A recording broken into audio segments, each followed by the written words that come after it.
Hello and welcome to our EquatIO Mathspace. In this video we're going to explore the Mathspace, explore how you can get to the Mathspace, and what it offers in addition to the regular EquatIO toolbar. We will save the workflow for a later portion of the training.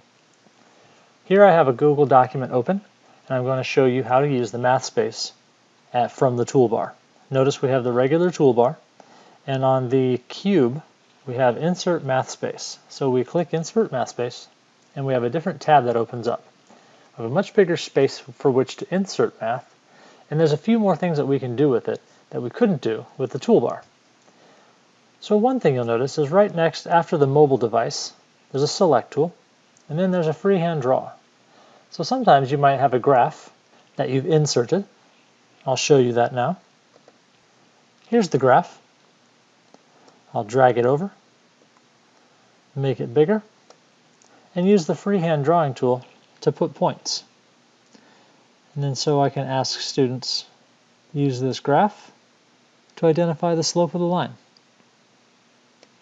Or any other question I want to ask. I can put this back in the document by clicking the Insert button at the top.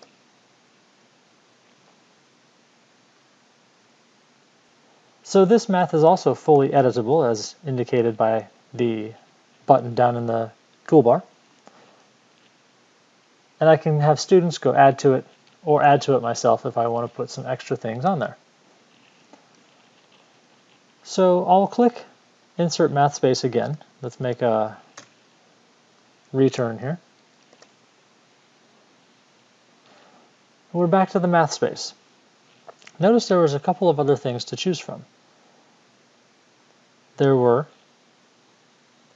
shapes. There's more shapes below. You can also search for shapes. So in addition to our shapes that we are familiar with, we see here, we also have coins, tangrams, pyramids, sphere, counting rods, distributions, Venn diagrams, a whole host of other things, including electronics, physics. We have smart shapes, and go back to our Google Doc. The other way that you can use Mathspace is to enter it on its own tab.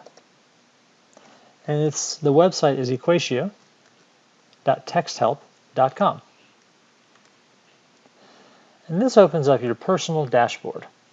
So there are some other things. Notice you can see the grids that I just added and also the fraction bar after I clicked Insert Mathspace into my document. So those show up. You can use them or you can delete them. I'll show you how easy it is to delete them. Oh, and there's a scribble I was playing around with. So I can say new space. And notice I can add multiple pages here. So I can do something on one page and add multiple pages so as not to get the work so cluttered. And notice there's also a share button. I'll show that in just a minute. So let me use some counting rods. And to put these on the canvas, you click and hold and just drag. Oops, I'm sorry about that. So here we have the counting blocks. Once I click off of the counting blocks, I can actually move them around. And once I have the counting blocks available, I can click copy, and Control V will make multiple copies.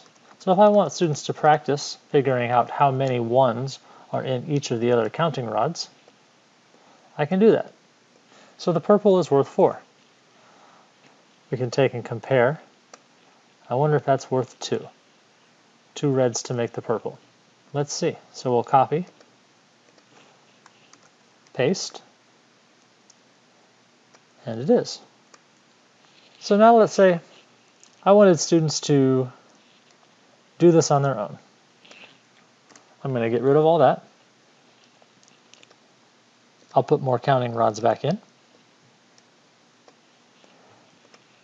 And then I'll have a question on there and I'll share that with them. So when I share, I can make a copy for each person.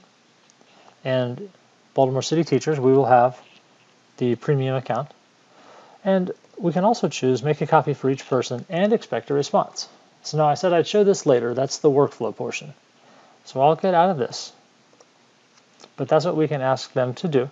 And when they click back into it, students can see what we've put on here and asked them to do, and they can fully manipulate everything. With the counting rods, one thing you can do for students is to make the multiple copies you want them to use first. So I can say copy here, and make a bunch of extra copies, and set them off to the side. And then have students be able to use them for what I wanted them to do.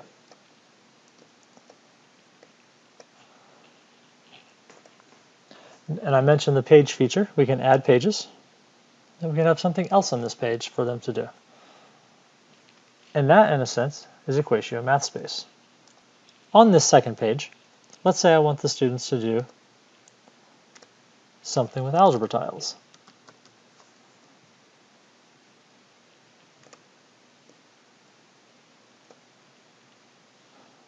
So once I get the tiles on here, and there's one set, so I can move my x squareds, my x's,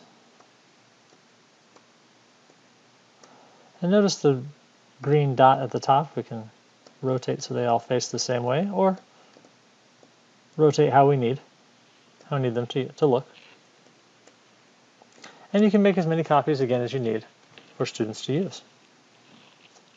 This is EquatIO Mathspace.